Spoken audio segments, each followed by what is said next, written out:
Naka-recover na ang 4 na kaso ng walking pneumonia na na-detect sa bansa. Kasunod niyan, tiniyak ng DOH na wala pang outbreak ng sakit sa ating bansa. Nasa frontline ng balitang yan si JC Cosico.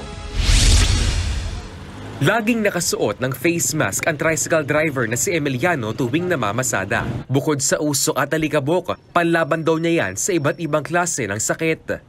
Dahil sa mga pasahero, hindi namin alam kung saan sila nanggaling, ano ang mayroon sila, may nararamdaman ba sila o wala. Ang importante, safety din.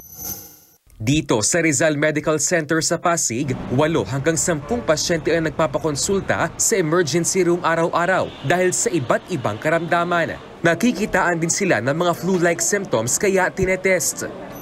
Incidentally, pag sinuswab namin, nagpa-positive sa COVID yung iba. We do have isolation rooms, so doon muna namin sila nilalagay.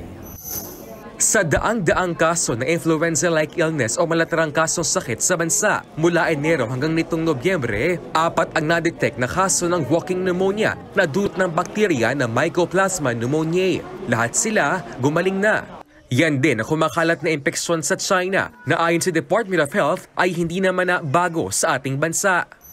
It's been there, except that men are getting aware of it now because of what's happening in China. Meron tayo noon, kaya lang the reason why it's not reported often is because doctors will not routinely test for that organism. Naipapasa ang walking pneumonia sa pamamagitan ng respiratory droplets. Halimbawa, kung umubo o bumahing ang isang taong infected. Di rin nalalayo sa COVID-19 ang ilang sintomas ng walking pneumonia, gaya ng lagnat, pananakit ng ulo, sore throat at ubo. Kaya napakahalaga ng pagpapatest, lalo na yung mga matagal nang inuubo. 1 or 2 months na, you still have cough, which bothers many patients. Here, it only needs antibiotics. It's walking pneumonia, so it doesn't kill as much as other pneumonias like COVID. Sa ngayon, tiniyak ng DOH na walang outbreak ng walking pneumonia sa bansa.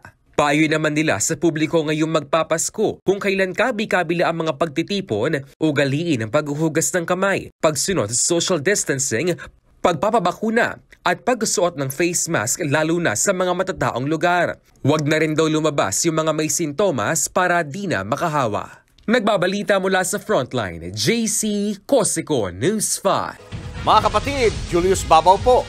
Huwag maging huli at maging una sa lahat ng balitaan.